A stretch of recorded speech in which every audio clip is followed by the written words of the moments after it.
Falling in Pakistan, grounding rescue helicopters and setting back the relief operation. The UN says up to 3 million people have been affected by the severe flooding in the country.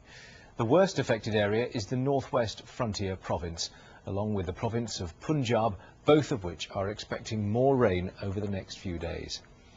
The flood waters are now moving south along the Indus River into Sindh province.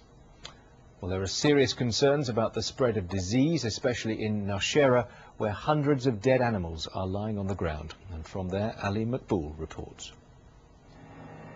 All the time they're finding more places that have been devastated by the floods. All the time the human toll keeps mounting.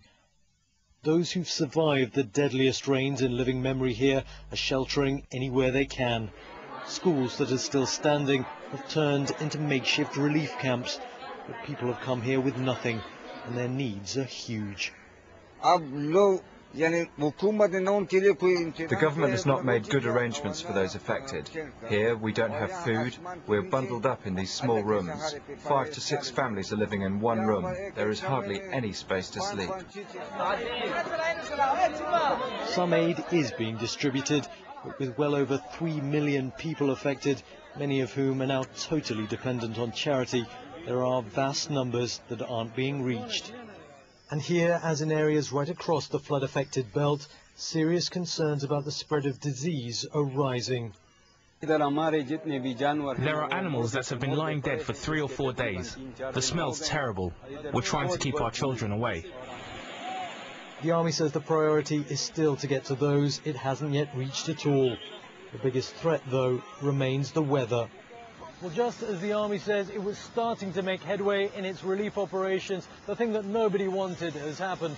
More rain has come, torrential monsoon downpours, and people are worried, of course, that rivers will burst their banks again. But what it has already meant is a suspension of those crucial helicopter flights that were getting aid to the many thousands of people who are still stranded. It just adds to the misery of exhausted victims who've already been through so much. Even when the showers stop, there's the fear of what could happen when they return. These people are fleeing after hearing a dam near the city of Peshawar is on the verge of bursting. Nobody here believes the crisis is easing. They're looking to their leaders and the international community to help them get through what are likely to be more desperate times ahead. Ali Makboul, BBC News, in Nowshera in northwest Pakistan. Well, let's get more on this. Jeremy Loveless is the Deputy Humanitarian Director for Oxfam. He's in our Oxford studio. Thank you so much for talking to us. In a situation so desperate, how do you prioritise what you do first and who you help first? The main priority, as your report said, is for sanitation, clean water to try to avoid disease. So we are already working in some of these areas. That's the priority for us. Get into these communities that we've already been working with and try to give them clean water and a way to clear excreta. That's the priority right now. And what are the main problems that you're facing? Because, of course, we're hearing of more rain. It must be so difficult for your team. It is. It's a logistical nightmare. Roads and bridges have been washed away. It's already a very inaccessible area. Much of this part of the country is mountainous, so we're taking a very difficult logistical area, and it's even worse with the rain. That's our biggest problem. Are you getting much government support? From the government of Pakistan, you mean? Yes. Yeah, we're working closely with them. They've got a big problem on their hands as well, so we have to be sympathetic to that. So the government will be leading the coordination effort, and we will try to cooperate with them and with other agencies. And what happens to the people? Many of which left with absolutely nothing. How are they being looked after? Well, many of them haven't got much help yet, and that's not surprising given the massive area this is covering.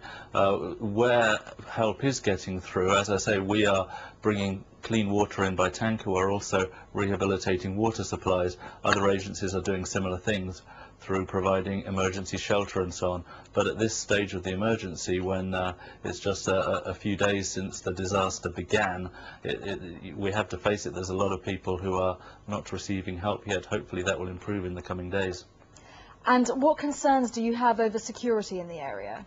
It is a concern. This area has been the scene of fighting over months gone by, so there is a definite concern there.